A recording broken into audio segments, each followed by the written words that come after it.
Samedi le 25, bienvenue en prenant votre café. Avez-vous deviné dans quelle ville je suis? Allez commenter sur le thumbnail, ça fait une grosse différence. Bienvenue! Je vous souhaite un bon samedi. Hey, je vous parle de quoi? Fitz Blanchy, une autre fois.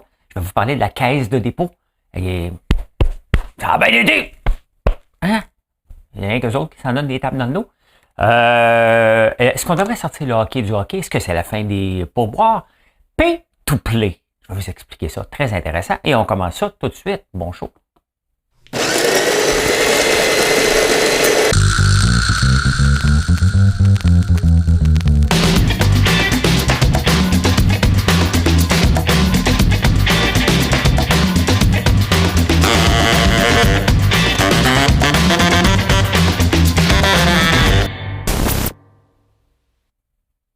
Ça a l'air fort un peu, ce son-là. Ben voilà. Mesdames et messieurs de LGBTQI+, voici l'énigme du jour. En 1986, il quitte. Qui est cette personne? Je vous la décris. Je suis un dirigeant qui a gouverné pendant 20 ans. Avec des poignées de fer, je régnais sans pitié sur mes terres.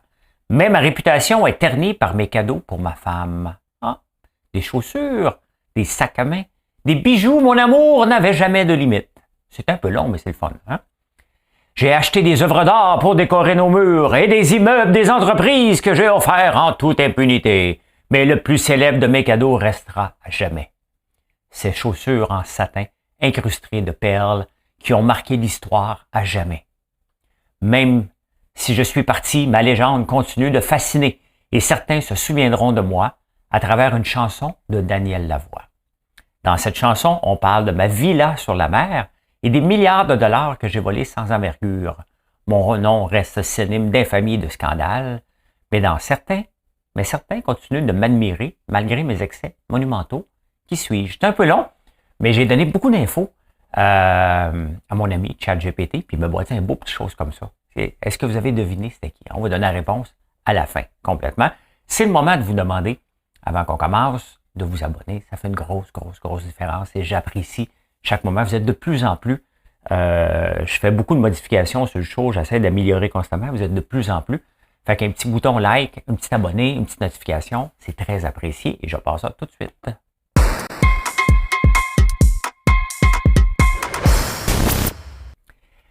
Est-ce la fin des tips? Hein? Bien entendu, on paye maintenant de moins en moins cash. Mais est-ce qu'on devrait arrêter complètement les tips? Parce que c'est pas dans tous les pays qu'on a des tips. Et il reste que, là, on paye moins cash, donc ils sont obligés de le déclarer. Là. Mais puisqu'ils sont obligés de le déclarer, et le prix, le problème, c'est que le prix dans les restaurants, on ne peut plus les monter. Hein? Donc, dans le fond, ce que le restaurateur nous fait, puis ce qu'on est habitué au fil du temps, c'est de dire, quand je vais moins te payer, c'est à peu près ça comme ça que c'est né. Hein? Je vais moins te payer, et excuse-moi, ça me piquait les cheveux, d'un bord puis de l'autre. Je vais laisser l'employé décider si tu mérites une bonne paye. Tu sais, si on prend ça froidement, le pourboire, c'est à peu près ça. Hein? Parce que pourquoi que c'est décidé en fonction du client? Hein? Ben c'est ça. Donc, il y a des États aux États-Unis qui commencent à se poser parce qu'il y a de l'évasion fiscale, bien entendu. C'est toujours par rapport à ça. Là. Ici, on dit, ouais, OK, mais tu vas déclarer 20%, mais tu vas déclarer, je sais pas les chiffres, là, mais est-ce que c'est la fin, on s'en va vers la fin des types puis que le restaurateur paye en conséquence? Ben, c'est à suivre. C'est à suivre. Hein. Allez, sortir le hockey du hockey. Bon, les hockey, on a toujours des scandales. Et moi, ça fait des années que je répète ça. Mes enfants, moi, on joue au hockey à l'école. Il allait au collège Jean-Eudes. Ben, Mathieu a joué moins longtemps, mais Alexis joue encore au hockey. Mais dès que j'ai pu le sortir du hockey organisé, là, ouf, soulagement total. Hein? Je comprends pas encore pourquoi qu'on s'obstine. Tu sais, le hockey junior, là, les jeunes sont mal payés et ils sont considérés, puis Yves Boisvert fait un bon article vendredi là-dessus, sont considérés comme des joueurs professionnels, sont échangés, tu sais. Comment tu peux être échangé si tu vas à l'école? Tu sais? Hein? C'est non, tu vas à l'école. Tu ne devrais pas avoir d'échange puis tout ça. Donc, ils sont considérés comme des semi-pros, sont payés comme des ah ben tiens, je le rime tout seul, hein? Sont considérés comme des semi-pros, sont payés comme des assistés sociaux, hein? puis ils veulent faire carrière. Il y en a seulement 19 qui ont été repêchés l'année passée. Là-dessus, il va y en avoir peut-être même pas un qui va réussir à faire la Ligue. C'est le temps, avec les scandales qu'on a, de prendre ça et de dire maintenant, on va ramener ça dans les écoles. Je pense que ça se fera pas, là. C'est pas parce que je veux que ça soit ça que ça va se faire, mais je pense qu'on est rendu là. Moi, c'était un soulagement total. Le stock de hockey qui pue, hey, ça reste à l'école. Hein? C'est géré comme des choses préscolaires. Comment ça se fait que le volleyball, hein? Les autres sports, on les fait après l'école, dans un contexte éducatif, avec des gens qui ont la formation en conséquence. Peut-être qu'on éviterait toutes ces niaiseries-là qu'on entend aujourd'hui, qu'on essaye. Je vais me pencher là-dessus. Tu sais, il reste que, faut pas oublier quelque chose, là. Pour régler un problème de mauvais comportement, là, il y avait mauvais comportement. Il faut regarder les parents, il faut regarder la culture du hockey, il faut tout regarder avant de penser. Mais tu sais, moi, quand même, que tu m'aurais mis avec une bande de Zoulous, là, j'aurais été correct pareil. Là. Ça se dit-tu encore Zoulou? Ça veut dire quoi, Zoulou? J'ai tellement peur de... que veut dire Zoulou? Là? Je sais pas, là, on va demander à chat. J'espère que Colin me fera pas chicaner. Là. Que veut dire Zoulou? C'est pas... Le terme Zoulou fait référence à la fois à un groupe ethnique d'Afrique du Sud, à leur langue. OK, c'est la langue. Les Zouzous, les Zoulous, les Zoulous. C'est la langue, c'est l'Izi Zoulou. Les Zoulous sont un groupe ethnique les plus importants d'Afrique du Sud. Et leur langue est généralement l'une des langues les plus parlées dans les pays. Bon. Hein? Ben, d'après moi, on peut plus dire ça, là, comme bien d'autres choses, mais je m'excuse, je le savais pas. Maintenant, je le sais. Hein? Une nouvelle technologie d'ADN. Ils sont capables maintenant. Mettons que moi, je fais mon test d'ADN pour voir c'est qui mes ancêtres. Puis là, hein, on se rend compte que dans ma famille, il y en avait un pas gentil. Hein? Fait que là, il dit, hey, attends pas, on a l'ADN de François qui semble matcher avec quelqu'un de proche. C'est ça, les nouvelles technologies. Et on avance de plus en plus. Hein? Mais moi, j'ai pas de problème. Tu me demandes de donner mon ADN, moi le donner. Pourquoi que, au lieu de courir après les bandits et essayer de déterminer si c'est eux autres ou pas, hein? Pourquoi que quand on est, on prend pas un test d'ADN, ça s'en va dans la banque, c'est réglé pour le restant de nos jours. Là, ils veulent le faire, il y a un projet de loi ici, je parle de ça, parce que les sénateurs veulent faire un projet de loi que tous les détenus, dès que tu t'en vas en prison, tu as un test d'ADN, ça s'en va dans la banque.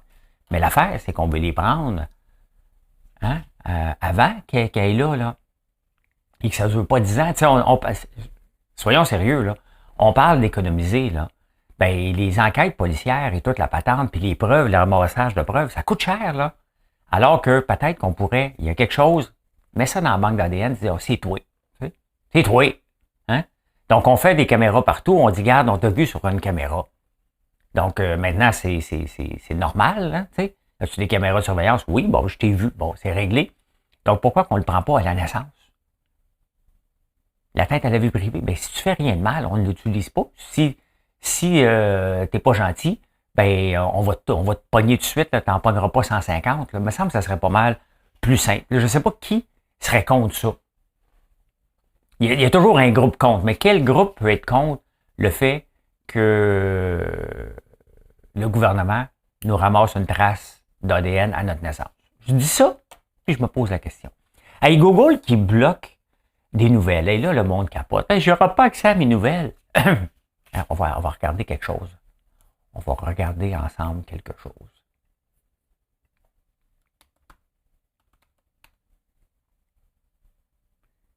Je vous présente de la concurrence. Ça s'appelle Bing. Voilà. Début de la discussion, fin de la discussion. Hein?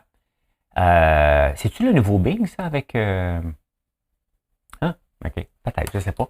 Mais je ne l'utilise pas, moi non plus. Mais tu sais, si Google ne me donne pas ce que je veux, je vais aller vers Bing. Et d'ailleurs, Bing, je ne sais pas s'il est intégré avec ChatGPT en ce moment ou l'engin, mais il s'en vient vers là. Donc, Google traîne la patte. Est-ce que c'est le moment? Tu sais, des fois, là, Google arrive avec des idées, puis là, un département parle pas à l'autre. Est-ce que c'est le moment à Google de nous niaiser? Hein? Je veux bien croire qu'ils ne veulent pas payer pour les nouvelles, parce que je suis 100% d'accord avec eux. Hein? Pour donner un lien vers quoi tu t'emmènes. Regardez, moi, hier, jeudi, j'ai écrit un texte sur... ça m'a pris toute la journée, mais toute la journée au complet. Acheter une maison ou la louer. Vous irez le voir, c'est sur mon blog, ceux que vous ne l'avez pas vu. Et je vais mettre le lien, tiens, je vais mettre le lien en haut. Plusieurs. Puis vous allez être plusieurs parce que j'ai écrit le texte aussi pour que des gens de l'extérieur qui m'ont jamais vu puissent me googler, hein, me bigner, puis être capable de me trouver. C'est ma job à moi. Moi, ma job, c'est de vous amener sur mon site. Après ça, ben, j'espère en convertir quelques-uns en clients. C'est bien normal. C'est ma façon de vous informer sur un lot, puis après ça, qu'il y en a une gang, ou tout le monde, vous pouvez tout acheter là, quand vous êtes là. Je ne suis pas regardant, vous êtes t'as acheté encore. Ben, je suis capable d'en prendre. Là. Mais donc, je fais ma job pour que vous venez me voir. J'attends pas après les autres. Hein. Donc, est-ce que j'informe? Définitivement. Définitivement. Est-ce que je demande à Google, donne-moi de l'argent parce que les gens viennent? Ben non. Tu sais, il y a quelque chose de complètement tout croche dans cette affaire-là, qu'on ne comprend pas le système financier, puis le système capitaliste, puis le système d'attirer les gens. Hein? 36 000, un peu, hein? Dernière heure. C'est de la nouvelle, ça, dernière heure. Dernière heure. Nous apprenons que les employés de l'Agence du revenu du Canada veulent déclarer la grève là. Hein? Ben, pas tout de suite parce qu'il fait encore froid. Mais attendre au printemps. Parce que heureux d'un printemps qui me chauffe la couenne, tout aussi bien d'aller faire la grève pendant qu'on a besoin de moi. Hein? Et toute l'année, là, eux autres sont assis et sont comme ça. Qu'est-ce que tu fais, toi? Oh, il y en a un qui n'a pas payé ses impôts. Moi, il a envoyé un email. OK, ben, tu me réveilleras quand il y en a un autre. Alors, je sais que c'est pas comme ça. Je sais que c'est pas comme ça. Mais, tu sais, on s'entend que tout le monde, on envoie tous nos impôts en même temps. Fait que là, c'est là que ça presse. C'est là que ça roche. Ils veulent faire la grève. Là, le président des syndicats, il dit, là, je veux pas faire la grève. Là. Il parle tout comme ça. Je m'excuse. Je veux pas faire la grève, mais je suis obligé, moi, y aller, là, hein? Bon, là, j'exagère un peu. Là, il n'est pas aussi profond que je viens de faire, là, mais vous comprenez que à un moment donné, c'est pas le moment. Tu sais, à un moment donné, le droit de grève devrait avoir le droit de grève, mais t'as toute l'année. Hein? Il y a des périodes. La même chose avec la Poste. Hein?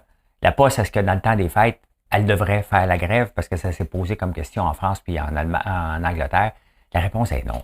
T'sais. Il y a des moments pour faire la grève, il y a des moments pour pas le faire. Il y a des moments pour niaiser le monde, mais pas de faire la grève en ce moment pendant le moment où on va avoir notre cash. Ça, c'est clair, ça. Mais, sais-tu quoi? Attends mon avis. Ça se peut que je paye de l'impôt. Je ne sais pas, j'en ai-tu assez payé cette année? C'est pas une question. Ah, c'est sûr, je vais payer de l'impôt, tu fais de l'argent. Hein? Non, c'est une question de je n'ai-tu trop payé parce que je fais des acomptes provisionnels. Fait que si j'en paye, va en grève.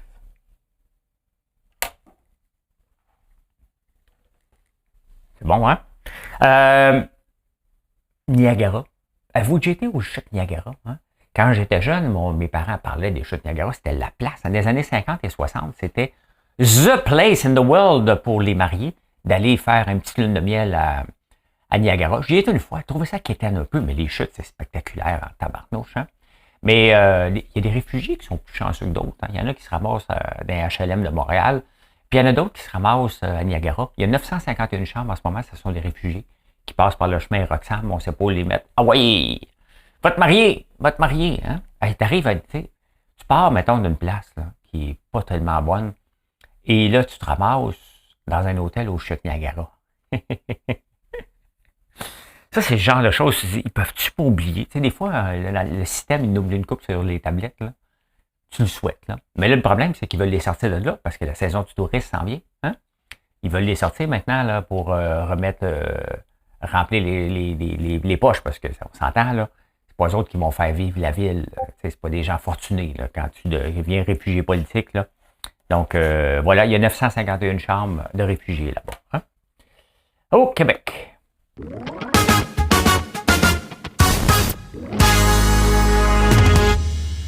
Au Québec. Création de milieux humides.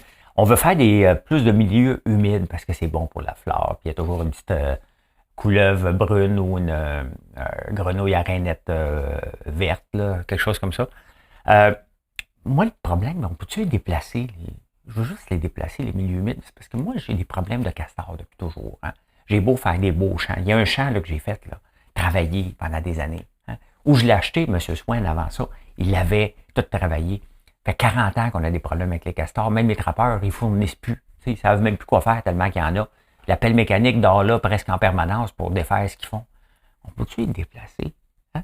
Ou Valérie, peux-tu me le louer? J'ai pensé à quelque chose. Au lieu d'avoir des nuits humides à Montréal, j'ai loué celui à François Lambert.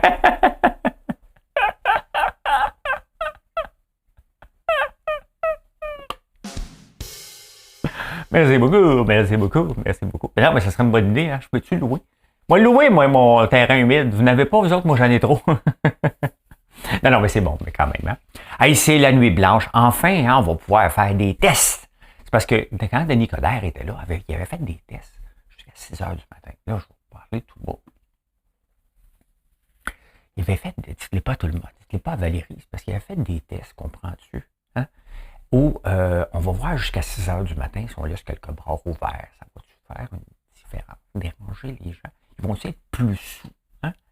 Fait que là, Valérie a dit, ouais, OK, on a fait des tests, mais je vais relancer un chantier. Oui, je vais refaire des tests moi aussi. Hein? Elle aussi, fait que là, c'est la nuit blanche, il va y avoir des bars ouverts jusqu'à 6 heures du matin. Et là, c'est le moment où on va analyser les données dans les prochaines. On va mettre un comité pour analyser les données. À telle rue, à telle place, vers 5 heures du matin, il y avait quelqu'un dehors qui fumait une clope et il disait « Hey, je t'aime, toi! » Qu'est-ce qu'on fait avec ça? Parce que on le sait très bien qu'un coup chaud d'ail un peu, on aime tout le monde, ou on n'aime plus tout le monde. Là. Mais lui, il est en amour. Il est en amour. Fait que... on change de sujet. Olimel qui va fermer encore d'autres places. Hein? C'est un désastre, hein, la gestion du porc au Québec. Hein? Moi, être producteur de porc, là, je me dirais, OK, je prends mon trou, là, mais je m'en vais ailleurs. Ça n'a pas de sens. Hein? Ça n'a pas de sens. On permet des oligopoles. Olimel, Excel d'or. Là, après ça, eux autres, ils s'endettent. Fait que là, on a permis qu'ils se montent en flèche. Ils sont endettés. Je ne sais pas comment ça se fait qu'ils peuvent être aussi endettés que ça. Et là, ils vont fermer. Donc, les producteurs de porc aussi ne savent plus où envoyer leur porc pour les transformer. La Chine ne nous veut plus tellement. Donc, et vous voyez que dépendre d'une tierce partie pour être capable de faire ton gagne-pain, c'est toujours problématique. Hein? Il faut vraiment penser quand on se lance en affaires, même dans l'agriculture, je vais dépendre de combien de piliers de filières derrière moi. La filière porcine, la filière exportation. Ça en fait plusieurs châteaux de blocs à un moment donné que tu joues au Jenga puis il y en a un que tu débarques. Là. Il faut y penser quand on se lance en affaires, même dans le port ou dans n'importe quoi. J'ai combien de niveaux pour rejoindre le monde avant d'être capable de vendre mon produit à un consommateur? Parce qu'à la fin, on produit quelque chose pour vendre à un consommateur. C'est comme ça. Même si c'est dans les services, il faut analyser la tranche. Combien il y a d'étapes potentielles où ce que ça peut tomber? Bon, on le voit qu'à l'industrie du porc, hein, il y en a un petit peu trop. Il y en a un petit peu trop. Et c'est triste. Mais quand même, c'est le gouvernement a permis ça, ces choses-là. Hein? Eh bien, Fitz, dernière heure. Fitz est blanchi pour une 4e fois. Il va falloir se poser des questions par rapport à ça, parce que si Fitz est blanchi tout le temps, c'est peut-être que notre façon de faire. Le problème, c'est qu'on a mis des façons de faire pour éviter du copinage. Et lui, Fitz, il copine pas, c'est qu'il, selon lui, il connaît tout le monde. Puis il est toujours borderline, hein? Toujours... tu sais, Logan Pauls, on va se dire, ils reçoivent beaucoup d'argent. Peu importe si c'est correct, là, si le processus est correct, regardons ça froidement. Cette compagnie-là reçoit beaucoup trop d'argent du gouvernement et le gouvernement donne peut-être un petit peu trop d'argent aux compagnies établies. Écoute, tu es à la bourse, le gouvernement dit OK, vas-y. Tu sais, le but d'aller à la bourse, là, c'est d'aller chercher des fonds supplémentaires. Donc, un coup que tu es rendu là, il va falloir se poser comme question, qu'est-ce que le gouvernement fait encore là-dedans? Hein? C'est au marché de s'en occuper. La raison pourquoi ils sont allés là, c'est pour aller chercher des fonds supplémentaires. Donc, c'est plus ça qu'il faut se poser. Le Paul s'était sorti de la bourse, sont revenus, mais peu importe, à un moment donné, il faut les laisser rouler tout seuls, nos entreprises. On ne peut pas leur tenir la main toute notre vie. Moi, je ne serais pas, regarde, après quelques années, là, viens plus me voir. Hein? Comme nos enfants, là, ben, ils vont toujours venir nous voir. Là. Mais mettons qu'ils collent, là, ça fait 40 ans, là, il y a 60 ans, puis il est encore là, puis il dit, mais est-ce qu'on mange ce souper? Là, tu peux dire, hey, hein? Va donc chez Tim Hortons parce que ils vont me donner les chiffres tantôt. Là, assez à un moment donné, là. Tomber sur la tête. Assez les enfants à la maison. Hein? Les tanguis jusqu'à 60 ans. Là. Mais on mange quoi? Hey! Mange ta main. Regarde l'autre demain. Le pay-to-play. Et ça, honnêtement, je suis un peu excité de voir ça. Parce que bon, je suis actif sur les réseaux sociaux, pas seulement Mon perso, je n'y vais pas souvent, mais tous mes réseaux sociaux, bien entendu, me servent à vous partager ma passion. Comme je le fais ici, je vous fais les nouvelles parce que j'ai toujours aimé les nouvelles. Donc, je me suis demandé de me connecter, on va voir s'il y a quelqu'un qui va m'écouter. Peut-être de plus qu'en plus. Donc, et là, regardez les chiffres. Hein? On va regarder les chiffres de Facebook. Regardez les chiffres de Facebook. Ça, c'est les revenus en 2016. Hein? 60% de leurs revenus venaient de la publicité. Et là, ça a descendu jusqu'à négatif. Donc, il y avait autre chose de moins. Et là, ça remonte un peu en 2023. Mais on le voit qu'il y a de moins en moins de gens qui veulent faire de la pub. Le problème, c'est que c'est pas Facebook qui fait de la pub. Là. C'est nous autres qui en fait pas. Pourquoi? Parce que ça marche pas. Je ne suis pas tout seul à dire que ça ne marche pas. Là. Le marché nous le dit que faire de la pub pour se faire connaître ne marche pas. Donc, il reste quoi? Écrire des textes. C'est long. Ça, c'est la création de contenu. Donc, des créations de contenu par rapport à notre produit. Pas juste dire, regarde, voici le produit. Vous racontez une histoire derrière ça. Ça prend du temps. Regardez l'article que j'ai écrit jeudi sur l'habitation parce que je l'avais dans mon livre qui n'est pas là. Qu'est-ce que j'en pense? Ça m'a pris une journée au complet à reprendre un texte que j'avais fait en 2016, le mettre au goût du jour, s'assurer que les données soient bonnes, bien entendu. Donc, ça prend du temps. Il reste quoi? Il reste que sur Facebook, j'ai 140 000 personnes qui me suivent. Dans mes lives, il y en a à peu près 250. Ça a encore tombé parce qu'il y a des problèmes de notification de la part de Facebook. Mais si les gens, vous vous êtes abonnés à moi, vous êtes 140 000 à avoir cliqué « j'aime », c'est peut-être que vous êtes intéressé un peu par mon contenu. Le problème, c'est que vous ne le voyez pas. La seule façon que je peux le faire, c'est de prendre un produit, puis le pousser, ou de prendre ma page et la sponsoriser. Mais qui fait ça? Il n'y a pas grand monde qui font ça. Ça a été affolé à un moment donné. À un moment donné, quand les Dragons étaient là, Serge Beauchemin, Daniel Henkel, puis Martin Luc, surtout Martin Luc, les trois payaient. Ils me l'ont jamais dit, mais on les voyait. Hein? Vous pouvez aimer cette page-là. J'ai jamais fait ça de ma vie, moi. Hein? Et je vais peut-être prendre des statuts de produits puis vous en parler. Donc, il reste quoi? Il reste à payer. Hein? On est rendu là. Et c'est exactement ce que Facebook veut faire. C'est exactement Twitter ce qu'ils ont fait. Je ne suis pas devenu bleu parce que je ne suis pas encore assez actif sur Twitter. Mais dans le fond, quand tu payes, ben, tu es plus haut. Moi, honnêtement, tu sais, ça va coûter 288$ à être abonné à Facebook par mois. Honnêtement, j'aimerais ça avoir des forfaits. Tu sais. À 288, tu es vu dans la liste prioritaire. À 500$, tout le monde qui est abonné va avoir ton statut. Ils désabonneront au pire, là. Mais c'est ça. Il faut que je sois capable d'aller rejoindre les 140 000 personnes. C'est ridicule. La façon qu'ils ont changé les algorithmes pour nous présenter, ils ont affecté leur bread and butter. C'est ça que Facebook a fait, là. Ils ont dit, regarde, on va changer l'algorithme parce qu'avant, c'était plus facile. On ne va pas présenter ce que vous n'aimez pas souvent. OK, parfait. Sauf que les compagnies comme moi, qui sont là, qui ont des abonnés, on est là pour faire la promotion de nos produits aussi. Il ne faut pas se le cacher, là. Donc, si on ne parle pas aux gens, ben on va aller voir ailleurs, tout simplement. Et l'ailleurs est où? Et peut-être un peu sur TikTok. C'est un mélange de YouTube comme je fais là. Donc, il faut se promener un petit peu partout. Mais oui, au pay-to-play. On est rendu là. Et je suis bien d'accord de payer pour être capable de maintenant parler à mes 140 000. C'est comme si je suis sur la rue, mais j'ai pas des criteaux dans la rue pour dire boutique François Lambert parce que Valérie, elle veut pas. C'est parce que je protège les milieux humides. Là, puis là, il ne faut pas que tu aies une pancarte sur la rue François Lambert. Là, je dis OK. Mais si je paye, OK, parfait, tu payes 1000$. Mets-toi ta pancarte. Là, les gens vont dire, François Lambert est là, je peux rentrer dedans. C'est ça. Et ça, il faut que ça vienne de plus en plus fort d'être capable de payer. Parfait. Tu veux parler à 100% de tes abonnés, ben, tu vas peut-être payer 500, 600$. Et oui, pour ça. Il y a un grand mouvement sur LinkedIn que je vous ai parlé hier, que j'essaye un peu. Commenting for Reach. Donc, les gens disent, écoute, tu vois le statut, aide-moi à Reach, parce que c'est bien beau les algorithmes, mais à la fin, si les gens participent plus au contenu, ben les algorithmes ne valent rien non plus. Hein? Finance.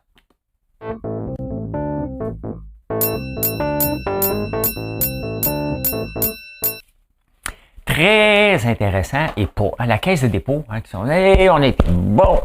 J'aimerais ça avoir des grands bras pour être capable de me taper encore plus dans le dos. On a super bien fait.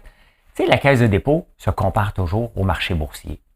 Ils ne sont pas à 100% dans le marché boursier. On arrête tout de suite. Hein? Tu ne peux pas te comparer avec quelque chose que tu n'es pas pareil. Hein? Bon, début, fin. Ensuite de ça, ils disent qu'ils ont eu un rendement de moins 5,6, mieux que les autres fonds comparables. Ouais, OK, parfait.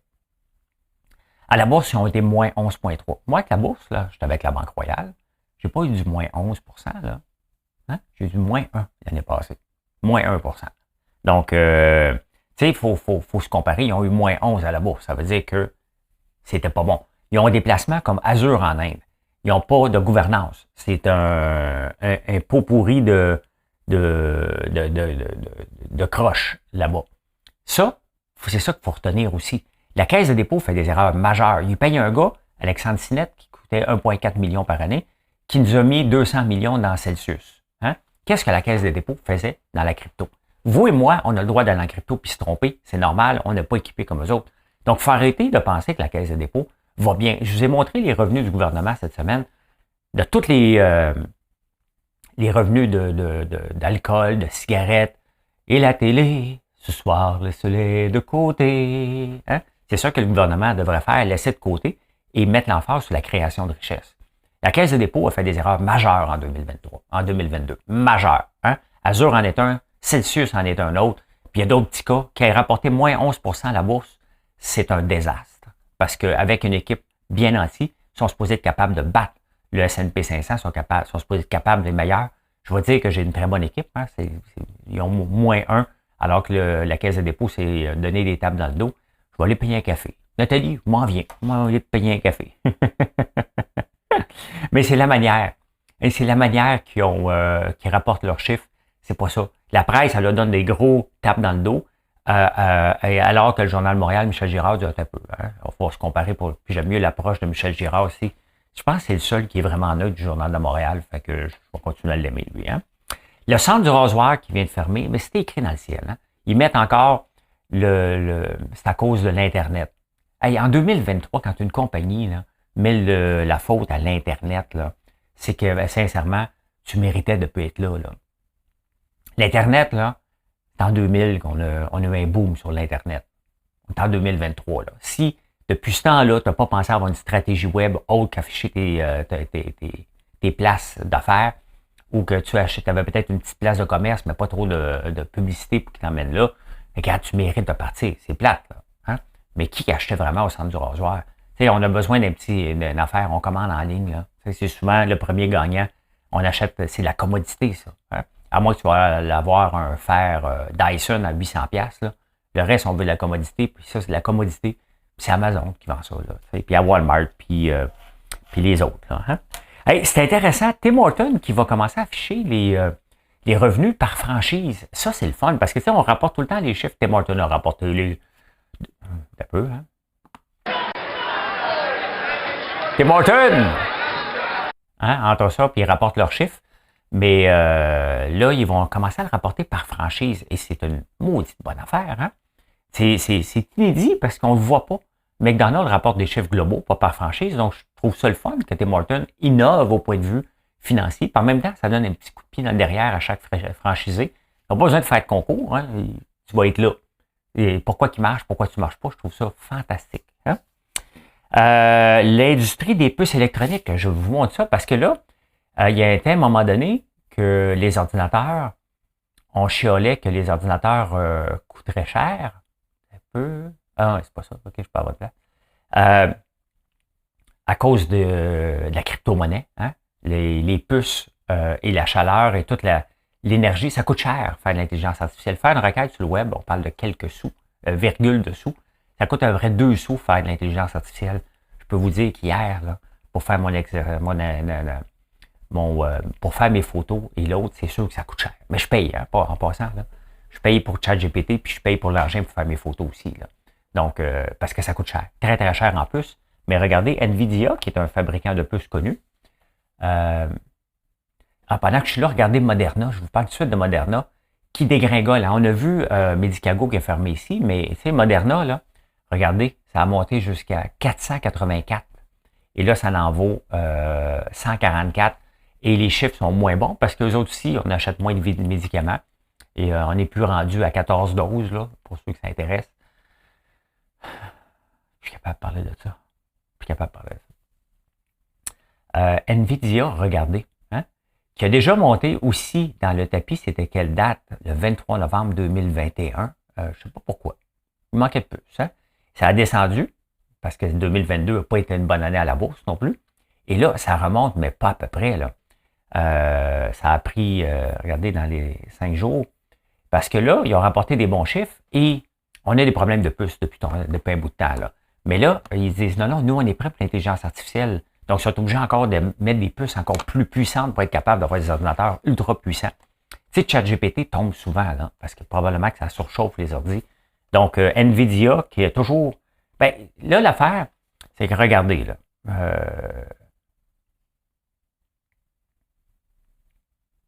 je vais vous montrer encore, là. Ça, c'est pendant 6 mois. Et on va regarder pendant 1 an. Là, le danger, il faut toujours oublier, ça a déjà... Les gens, quand vous faites des décisions d'investissement, vous êtes des gamblers. Parce que vous dites, ça a déjà été 341, c'est juste 236. La valeur d'une action est basée, pas sur le passé, elle est basée sur le futur. Oubliez jamais, jamais, jamais, jamais. Est-ce que ça va monter puis ça va dépasser? Ma prédiction est aussi bonne que la vôtre, mais ne l'oubliez jamais, jamais, jamais. Hein? Le gaz naturel, regardez, hein? Il y a beaucoup de mini-scandales à regarder avec le gaz naturel. On en a besoin. Pas ici au Québec, mais on peut en exporter. Point final. Là, maintenant, regardez, il est encore plus bas qu'avant la crise en Ukraine, parce que la crise en Ukraine est vraiment maintenant notre barème de dire les prix étaient stables avant, ils ont monté en flèche et là, maintenant, ils redescendent. Est-ce que le prix de mon gaz naturel ici a diminué? Ah, pas du tout. Pas du tout, pas du tout, pas du tout. Hein? Et le gouvernement qui a financé le gaz naturel, hein, avant que ça s'appelle Énergie, ils ont fait une alliance avec Énergie pour nous mettre des brûleurs partout. Là, maintenant, on nous dit de sortir les cuisinières avec des brûleurs de la maison. Et le gaz naturel, pourquoi le gaz naturel baisse beaucoup? C'est que les pays européens avaient stocké, ils avaient fait des réserves, l'Allemagne, la France, l'Angleterre, parce qu'il y en a beaucoup qui venaient de la Russie. On craignait une pénurie. Le problème, c'est qu'il fait chaud en Europe cet hiver. Fait que voilà. Hein? Insolite.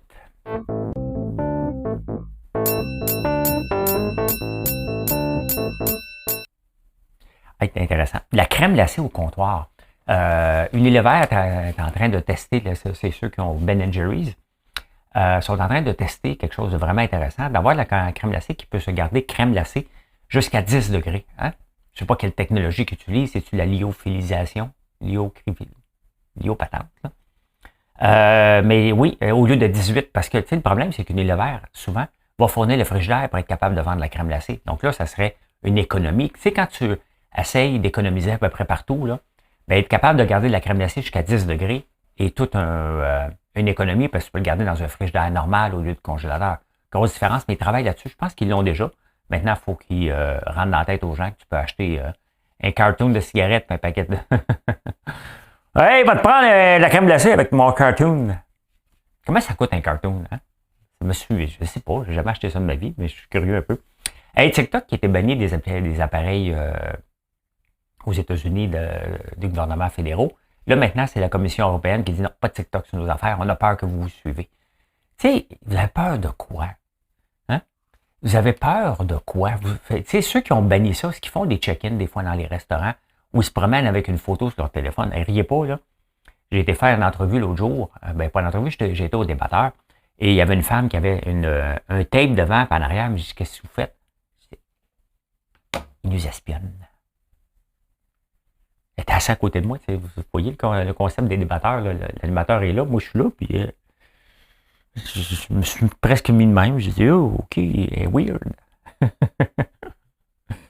Y avait-tu une... Non. Et quand t'es dans un restaurant. Ouais, c'est ça. Fait que je ne sais pas de quoi ils ont peur. Je sais pas. Ils nous espionnent. Tous les réseaux nous espionnent. Il écrit là-dessus, ça va-tu bien? Hier, pour sortir des statistiques sur la détresse, dépendamment du métier, ChatGPT me dit, ben, si tu as besoin d'aide, pas besoin d'aide, j'ai dit, je suis journaliste.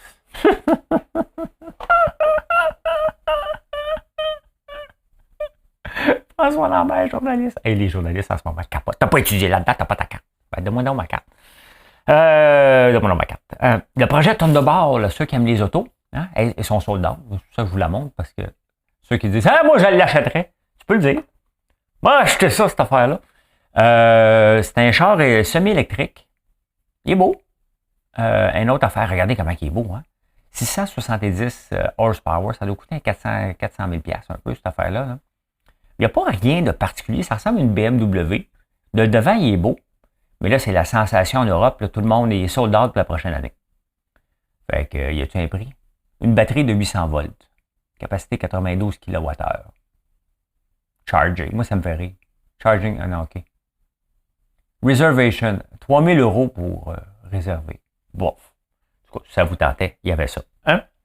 Il y a un projet, il y a un film super intéressant. Je ne mentionnerai pas tous les mots, j'ai peur. Mais il y a un film sur, en 1985, il y a un gars qui se fait courir par un jet, fait qu'il est en Cessna, puis il lance sa cargaison de farine par en bas de l'avion. Et ça tombe dans un parc où il y a beaucoup d'ours. Et il y en a un qui est décédé, mais il y en a un autre qui a vécu, puis il a décidé, lui, qui attaquait tout ce qui bouge. Le nez est un petit peu poudré. Hein?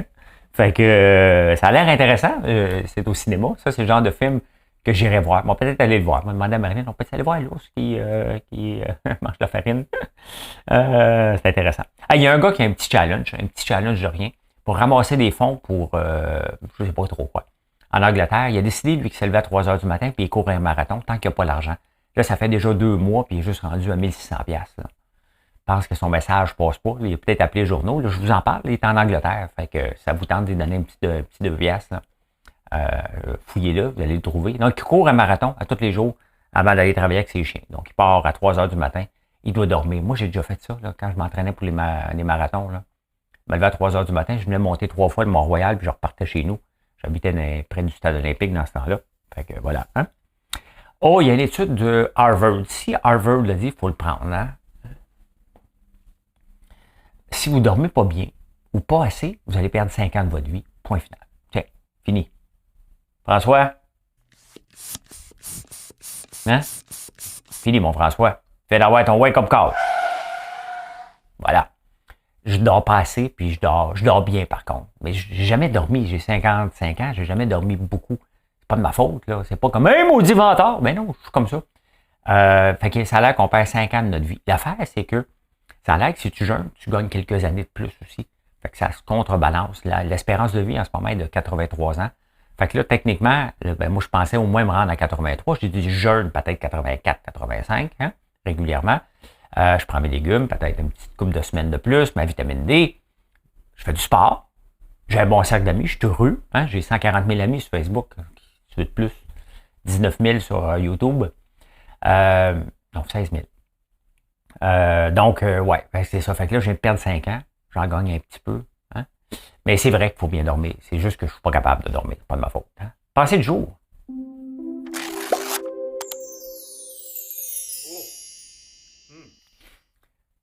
Un des métiers qui est stressant dans la vie, c'est définitivement être entrepreneur. Hein? Puis on dit tout le temps, il faut que tu sortes de ta zone de confort. Il n'y a pas un entrepreneur qui veut sortir de sa zone de confort, by the way. Là, hein? Nous, on fait quelque chose, puis on veut le faire. Idéalement, là, je ferais un seul produit, de la barbe à papa. That's it, that's all. Je fais un seul produit, vous voulez de la barbe à papa, j'ai de la barbe à papa. Bon, je suis pas capable d'en faire un living. Et je me dis d'un coup qu'il n'aime pas la barbe à papa à long terme. Bon, ça fait déjà 100 ans, mais peut-être que, tu sais, mais c'est pas le cas. Fait que je dis, tiens, on va faire des meringues. Oh, OK, vous aimez les meringues. Mais d'un coup, qui n'aime pas les meringues. Hein? Ben, on va faire du popcorn. Et là, on lance un paquet d'autres produits. Hein? Et on essaye des nouvelles affaires, les canettes. Je me dis, ben oui, mais la grosse canne, on va essayer les canettes. Hein? Le problème, c'est que c'est vous autres qui changez. Hein? C'est vous autres qui changez. Regardez les millennials, là, ils ont arrêté d'acheter de la mayonnaise. Oh, ils n'ont pas mis le marché, mais ils ont affecté. Ils ont arrêté d'acheter des napkins. Fait qu'il faut que tu t'adaptes. Le problème de l'entrepreneur, là, il veut rester dans sa zone de confort. That's it. Hein? Mais c'est vous autres qui changez de zone de confort. Ça. Si on veut vous suivre, on doit changer la nôtre aussi.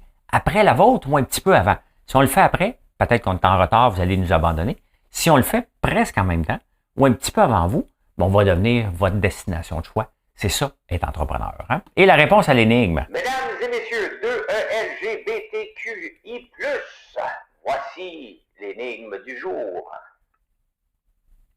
Eh bien, je vous dis tout de suite, je ne répéterai pas toute la grande phrase parce qu'elle était longue un peu, mais je cherchais Ferdinando Marcos, qui est parti le 25 février, qui s'est fait mettre dehors des Philippines. Et le comble de la stupidité, c'est que c'est son fils en ce moment qui est président du pays. Sa femme, Imelda Marcos, qui était reconnue pour ses extravagances, a acheté des tableaux, des souliers, hein, et ces souliers en satin incrustés de perles qui ont marqué l'histoire à jamais. Je me souviens pas comment ça va coûter. Mais si je cherchais Ferdinando Marcos. C'est quand même spécial. Il y avait Daniel Lavoie qui avait fait une chanson d'un pays qu'on ne connaît pas, qu'on n'a probablement jamais visité personne, ou très peu de gens, qu'on connaisse autant. Fallait qu'il soit vraiment un beau crosseur. Hein? Puis ceci étant dit, je peux dire... Mission accomplished. Hey, merci, c'est samedi. Merci de nous choisir. Aujourd'hui, on est à Québec. On fait les tourismes un peu à Québec pour le début de la semaine de relâche. Donc, on est là 2 jours. Et merci d'être là. Merci. N'oubliez pas de vous abonner ici et de venir nous voir sur françoislambert.one. O-N-E. Allez, bye. Bonne journée.